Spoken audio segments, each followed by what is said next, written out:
Hi guys, हम लोग अभी जा रहे हैं घूमने के लिए समुंदर। 4 आदमी हैं। वो तुम लोग को बाद में देख सकेगी उन लोग को। अभी हम बस अच्छे केरला कभी कभी हिंदियो बोलिला, कभी कभी सादरियो बोलिला। तो रिमिक्स के बयाना डालियो मोर यूट्यूब चैनल में और फेसबुक चैनल में इंस्टाग्राम में तब लाइक और कमेंट करवा और शेयर करवा सब तब लिए से हम आगुहाई के जाते पारबो जाते कि बाटा करे पारबो कइके जे सागर घरे जाए हम हिरो गले जाए हम तो देखा पो किस अलप अलप देख देना बा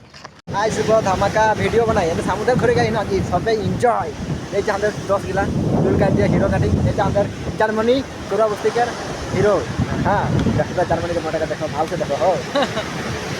আর সামনে ঘুরে গেছে সमुद्र যেটা তো समुद्र की तकलीफ है आज तक समुद्र की रकम है बहुत ठंडा है लगा है पानी बेसी है समुद्र हम घूरे कहीं के बर्तमान बहुत पानी हो जाए बहुत पानी हो जाए ओवर हो जाए अभी तक केरला हमें जगह लगे देखें इनको बॉर्डर है ये नारकोल का तो नारकोल का ये देखो इधर बहुत समुद्र देखने को मिलेगा। ये नारियल का अभी पूरा पानी हो गया जाएगा हम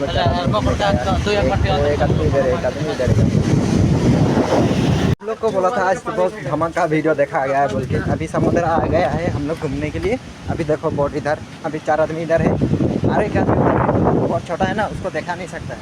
आज ही हमें अस्सी सागर को देख बहुत धमाका वीडियो देखा खोजते समुद्र आज बहुत पानी हो जाए आज पानी बहुत हो जाए आज बहुत डूबेगा समुद्र को पानी किनार जग नहीं पर पानी बेसी हो जाए यार एक साथ धमाका पार्टनर